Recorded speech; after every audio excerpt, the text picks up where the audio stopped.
Nouvel épisode de Un jour, un artiste. On va parler aujourd'hui de Dark Farms.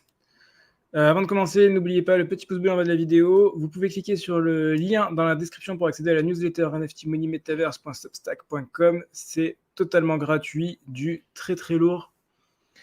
Tous les jours concernant les projets, les artistes, les rugs, vous avez des infos incroyables et exclusives et dessous tout ça quotidiennement et gratuitement. Donc profitez-en. C'est parti, on va démarrer.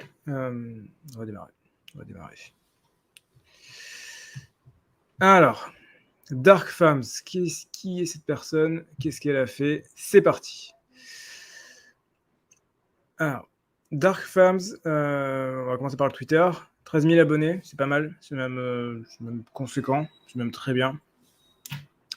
13 000 abonnés. Dans les follow, il y a du beau monde. Il y a Sartoshi, le nouveau.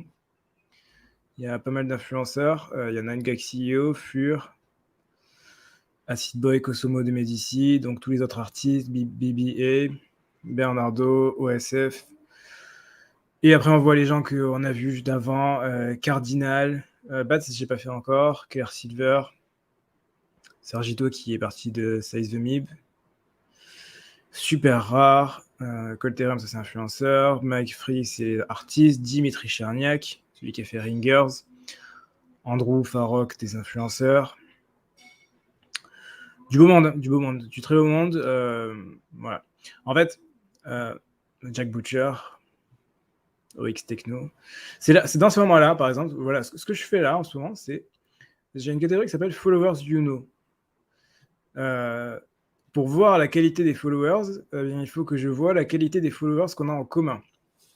Et pour avoir la qualité des followers qu'on a en commun, c'est pareil con, mais il faut connaître ces personnes-là, il faut savoir qui c'est, il faut se dire quelle est leur qualité, pourquoi cette personne-là est intéressante, en quoi le fait que cette personne-là suive cette personne-là, c'est intéressant. C'est toute une science, c'est pas facile, il y a beaucoup de monde, il y a une connaissance monstrueuse là-dessus. Personnellement, c'est parce que je fais ça depuis 2 ans quotidiennement, j'ai une bonne mémoire, que j'arrive à faire cette analyse. Mais vous, votre compte Twitter, vous démarrez, vous ne voyez pas, vous ne connaissez pas tous ces gens-là, ça risque d'être extrêmement compliqué. Voilà. Si vous avez, je le pose maintenant, si vous avez un besoin concernant ceci, notamment en tant qu'artiste, que vous voulez connaître qui sont les personnes importantes, qui sont les personnes qui doivent vous suivre, qui sont les personnes que vous devez suivre, qui sont les personnes dont vous devez attirer l'attention, écrivez-le en commentaire, je verrai ce que je fais. Pour l'instant, j'ai aucune idée, donc je préfère être transparent. Je verrai ce que je fais. Mais voilà. Un compte à 13 000 followers et un autre compte à 13 000 followers ne se valent pas. Un follower n'est pas égal à un autre follower. Un follower random n'est pas égal à un follower avec une photo de profil NFT, et un follower avec une photo de profil NFT n'est pas égal à un Kosomo de Medici, ou n'est pas égal à un grand artiste style un Bats ou un Guido. Ça reste beaucoup plus intéressant. Et cette hiérarchie, je la connais, parce que je suis dedans depuis ça fait 2 ans que je suis dedans, mais elle n'est pas facile du tout à appréhender. Voilà. Alors, regardons ces liens. Il a mis un petit Linktree, donc ce qui veut dire qu'il y a plein de liens. Par quoi on démarre? Bon, on va commencer par ça. Ouais, on commence par un truc original, c'est pas grave. On va commencer par dans le désordre. Il a fait une collection de 4201 NFT. Alors, 201, ça m'étonne un peu, mais pourquoi 4200? Parce que 4200, ça rappelle 420, et 420, ça rappelle un truc que je ne peux pas dire sur YouTube. Mais vous avez peut-être compris. Il y a de la fumée, il y a des gens avec des rastas. Ça correspond à ça. Voilà. Projet CCO. Small, je sais pas pourquoi, mais ça a toujours été utilisé pour... ça marche bien. Le nom Small avec SMOL et pas SMA2L, ça marche bien. Pourquoi, je ne sais pas trop. C'est un projet CCO, donc tout le monde peut l'utiliser, mais à la limite, ça, tout le monde s'en fout. Et c'est un projet qui a extrêmement bien marché. Je pense que vous avez pu le voir, pour ceux qui suivent les NFT régulièrement, vous avez pu voir passer ça dans les tendances, même dans les tops. Parce que ça a très très bien marché. 1537 Ethers de volume. Ça montre que quand vous êtes un artiste qui commence à être très solide, vous allez pouvoir faire énormément d'argent. Parce que ça a beau être CCO, machin, tout ce qu'on veut. Je sais pas à combien il l'a vendu. Ah si, peut-être on sait. Ah si, je sais, autant pour moi. Je sais à combien il l'a vendu. Merci la blockchain. Il l'a vendu à priori Freemint, puisqu'on n'a pas de chiffres. Je pense que c'était Freemint. On vérifie ici. Ouais, c'était Freemint. Comment je sais que c'est Freemint ou pas? Ici, quand il y a marqué Minted, si c'était pas un Freemint, il y aurait un prix. C'est une mise à jour d'OpenSea. Avant, c'était pas le cas, on le savait pas, maintenant on le sait. Donc voilà. C'était Freemint, mais 0% de royalties. Ouais, il a dû. Alors, si c'est Freemint et 0% de royalties, ça veut dire quoi? Ça veut dire que l'artiste garde 10%, 20% de la supply. Pour lui. En plus, s'il garde 10% de la supply, ça veut dire qu'il en garde 420. C'est rigolo, ça marche bien, ça fait le taf. Et donc, du coup, ça lui permet de vendre petit à petit et de faire de l'argent comme ça.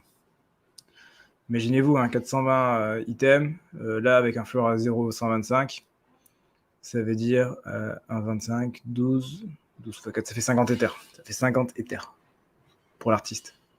Donc, c'est monstrueux. Alors, deuxième chose, être un artiste et faire du Pepe the Frog, c'est excellent. C'est excellent, ça marche toujours. Pepe the Frog a toujours bien marché. Voilà. Donc, c'est excellent. Sorti en avril 2022, c'est sorti il y a très longtemps. Je l'ai vu pump il y a pas longtemps, ce projet. Pourtant, c'est sorti il y a très longtemps. Ouais, voilà, je l'ai vu pump, c'est ça. Je l'ai vu pump en janvier 2023. Ça a cartonné à ce moment-là. Pourquoi? Je ne sais pas. Mais en tous les cas, c'est un vieux projet. C'est juste qu'il a pump récemment. En général, s'il y a un pump comme ça, c'est parce qu'il doit y avoir un truc du style, si vous en achetez, vous avez la waitlist pour tel autre projet, ou ainsi de suite. C'est à peu près sûr que c'est ça. Voilà, donc quand vous êtes un gros artiste, vous pouvez arriver à faire une collection. Et une collection, ça rapporte beaucoup, beaucoup plus. Small leaderboard, ça veut dire que j'imagine qu'il va faire des collections derrière. Je peux aller chercher plus loin que ça. Donc, je ne connais pas ça. Ah, ok. Il y a encore pas mal d'explications ici. Étant donné que c'est un artiste sur Pepe the Frog, les artistes sur Pepe the Frog vont faire en majorité, rarement, enfin, ça existe évidemment sur Ether, mais la blockchain phare pour faire des NFT sur Pepe the Frog, c'est via Bitcoin. Alors, c'est pas la Bitcoin, elle est nouveau avec les ordinals, non, c'était avant ça. C'est avec ce qui s'appelle un free wallet. Pour ceux qui ne connaissent pas, c'est ceci. Free wallet Bitcoin. Ça ressemble à ça. Free wallet. Voilà. C'est un vieux truc qui marche, hein, mais c'est avec ça. Non, c'est pas ça.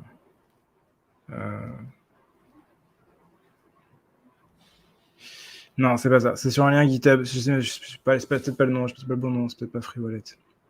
Bon, en tout cas, c'est avec un wallet spécial et ça va être dans des dispensers. Ouais, ça a l'air d'être ça. Wallet Bitcoin dispenser. Oh, je sais plus. C'est un truc que j'utilise pas, ça. C'est pas très grave.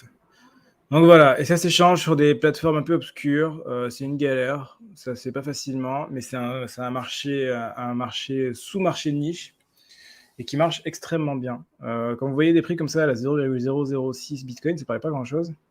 Et quand convertir en Ether, c'est pas si dégueu que ça, hein. Même à 0,04 Bitcoin, c'est en réalité assez élevé. Et donc voilà, et donc ces trucs-là, ça cartonne. Et ça se fait principalement sur le site pp.wtf, voilà, ce site-là. Voilà, et vous avez les rares PP, vous avez les drops, il y a des drops en permanence. C'est ce que d'ailleurs utilisait Vincent Van Doff après son PP, notable PP sur PP Checks. Voilà, tout ce qu'il fait derrière se vend via des dispensers Bitcoin. Pourquoi? Parce que ça marche très bien, ça se revend très cher et c'est un marché niche qui cartonne. Voilà, donc ça c'est... et ça pour les artistes qui font du PP The Frog, c'est obligatoire. Ensuite, il est sur Object, donc Object Tezos. A priori, il a fait une petite collection, 102 items. 17 800 Tezos de volume, c'est beaucoup. Floor price 275, c'est beaucoup. 575 Tezos, ça fait à peu près 275 $, hein, c'est à peu près le même montant. Donc ça marche très très bien. Voilà, bien évidemment, on a reconnu le dérivatif des CryptoDigButs. Il est sur Foundation, il est encore sur OpenSea, il fait encore des collections, il fait beaucoup de choses. Voilà, il est sur Foundation, 47 NFT, ce qui est très peu. Et donc, au final, on a un artiste qui est assez différent de ce qu'on voit d'habitude. D'habitude, quand je monte les artistes, on a une page super rare, pas toujours, mais souvent, une page Foundation, quelques NFT sur Tezos, et en général, ça s'arrête là. Lui, c'est le contraire. Il est parti sur l'axe, je fais des collections, donc des collections NFT, de l'art sur Dispenser, sur Bitcoin, et très peu de one-of-one. Pourquoi? Parce que les one-of-one sont beaucoup plus difficiles à vendre. Même si vous en vendez qu'un à chaque fois, c'est une galère. Et donc, ce sera bien plus facile d'aller faire des collections. En revanche, si vous êtes un artiste, faire des collections quand vous démarrez, c'est compliqué parce que vous n'êtes pas connu. Je ne sais pas comment il est arrivé à être connu là-dedans. Je ne peux pas aller voir là-dessus. Dans tous les cas, c'est comme ça qu'il y arrive. Et maintenant, le classique, hein, il poste tout le temps. 14 mars, il poste tout le temps. J'ai l'impression que voilà, c'est pas un mec qui a besoin d'aller parler avec les autres collectionneurs. Ça se voit, son modèle est différent. Il va parler que de Pepe the Frog, ça va être que du même. Et pas besoin d'aller chercher d'autres collectionneurs en disant j'adore ce que tu fais, j'adore collectionner ça. On est sur quelque chose de complètement différent ici. On est sur un mec qui a plus besoin de faire ça. Il va juste chill ce qu'il fait, montrer ce qu'il fait, parler de Pepe the Frog en permanence, faire que du Pepe the Frog. Et ça suffit. C'est un modèle qui est très différent, que vous ne pouvez pas appliquer en tant qu'artiste débutant, clairement pas. C'est un modèle d'un mec qui a déjà des connexions, en fait, et qui connaît déjà du beau monde. Même s'il ne faut pas le dire, tout ça. C'est clairement la réalité là-dessus. Voilà. Je sais pas qu'est-ce qui a été dit dans le Fred. Ouais, qui fait du good art. Ouais. Voilà, une collection, une deuxième collection. Foundation, et voilà, ouais, c'est tout. Ouais, non, c'est ça. Voilà, c'est tout pour cet artiste extrêmement atypique. Pour le coup, extrêmement atypique. Dans tous les cas, n'oubliez pas de mettre le petit pouce bleu en bas de la vidéo et vous abonner à la newsletter nftmoneymetaverse.substack.com, du très très lourd pour tous ceux qui veulent en apprendre plus sur les projets, les artistes, les rugs, qu'est-ce qui se passe dans le milieu du NFT au global. D'ici là, portez-vous bien, faites de l'argent et à la prochaine.